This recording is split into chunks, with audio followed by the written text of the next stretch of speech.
The Last Commission.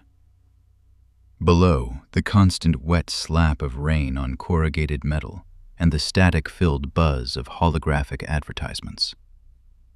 May was 7 when she learned that freedom was a subscription she couldn't afford. She sat on a rusted crate, her small frame swallowed by a faded, oversized synth hoodie. In her hand, a cracked tablet flickered, a gift of the state, which did nothing but track her location and calculate her daily movement tolls. Another 5 credits gone. The Step Commission, a tax for the luxury of walking from her sleeping mat to the street corner. Above the smog, the cloud regents lived in glass palaces that pierced the stratosphere.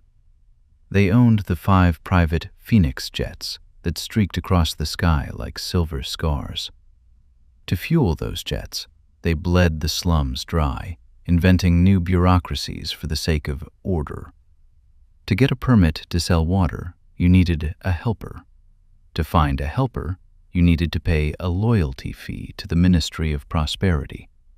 It was a loop designed to keep the dirt where it belonged. May watched the older girls.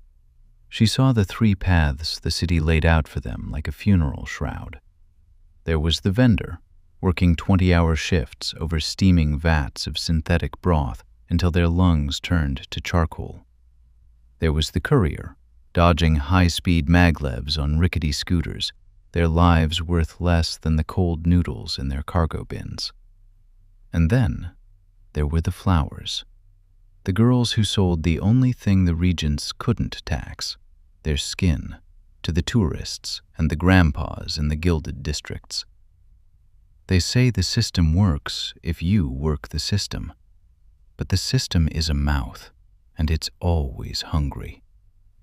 May was smart. That was her curse. She had hacked the ministry's public ledger just to see the numbers. She saw the billions flowing upward, into the gold-plated bionics of officials, into the champagne baths of the spire. She realized that even if she worked every second of every day for 100 years, she wouldn't earn enough to pay off the interest on her own existence. The bureaucracy didn't want her labor. It wanted her despair. It wanted her to be a gear that paid for the privilege of turning.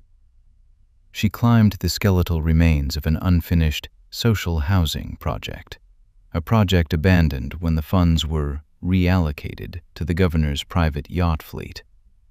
From the 40th floor, the city looked like a circuit board, a beautiful, glowing trap. She looked at her tablet. A notification popped up. Warning, you are outside your designated living zone. Unauthorized elevation fee, 50 credits. Please contact a government helper to settle your debt. May didn't cry.